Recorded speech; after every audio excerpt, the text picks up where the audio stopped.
ఐటీలో ఎంట్రీ కావాలా? Training software engineer గా అజా కోడింగ్ ట్యూటర్ లో 2 వీక్స్ ట్రయల్ పీరియడ్ లో వెంటనే చేరండి. గురువు అంటే దేవుడితో సమానం అంటారు. ఒకప్పుడు గురువుని తల్లిదండ్రులతో సమానంగా విద్యార్థులు గౌరవించేవారు. కానీ ఇప్పుడు అలాంటి గౌరవం కనబడడం లేదు. చదవమని 4 తగిలించే ఉపాధ్యాయులు అంటే అస్సలు నచ్చడం లేదే. వారిని శత్రువుని చూసినట్టు చూస్తున్నారు.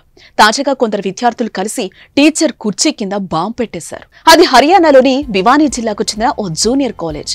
అందులో పనిచేసే మహిళ సైన్స్ లెక్చరర్. అంటే సెకండ్ ఇయర్ ఇంటర్ చదువుతున్న విద్యార్థులకు నచ్చదు. కారణం ఆమె మందలిస్తుందని. అందుకే ఆమెపై పగబట్టారు.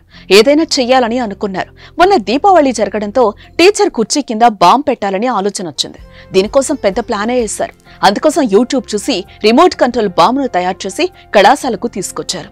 ఆ మేడం కుర్చీలో కూర్చోగానే ఓ విద్యార్థి బాంబును కుర్చీ కింద పెట్టాడు. ఇంతలో మరొకరు రిమోట్ కంట్రోల్ ను ఉపయోగించి బాంబును పేల్చాడు. దీంతో భారీ శబ్దంతో పేలుడు సంభవించింది. అయితే అదృష్టవశాత్తు త్రుటిలో టీచర్ ప్రాణాలతో బయటపడ్డారు. విద్యార్థులు చేసిన పనిపై కాలేజ్ యాజమాన్యం హర్యానా విద్యాశాఖ ఆగ్రహం వ్యక్తం చేసింది. బాంబు పేల్చడంలో పాల్పంచుకున్న 13 మంది విద్యార్థులను వారం రోజుల పాటు సస్పెండ్ చేసింది.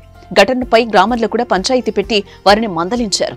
ప్రస్తుతానికి విద్యార్థులను వారం పాటు సస్పెండ్ చేసిన అధికారులు వారిపై తదుపరి చర్యలు తీసుకోవాలా వద్దా అనే అంశంపై చర్చలు జరుగుతున్నాయి. మరోవైపు తమ పిల్లలు చేసిన పనికి తల్లిదండ్రులు తలదించుకోవాల్సిన పరిస్థితి వచ్చింది. జరిగిన పనికి క్షమాపణ చెప్పి తమ పిల్లల భవిష్యత్తులో ఇలాంటి పనులు చెయ్యరని పూచికత్తు రాశారు. అయితే టీచర్ మాత్రం మంచి మనసుతో పిల్లల భవిష్యత్తును దృష్టిలో పెట్టుకుని వారిని క్షమించి వదిలేశారు. ఏదేమైనా టీచర్ కుర్చీ కింద బాంబు పెట్టడం ఎంత దుర్మార్గం.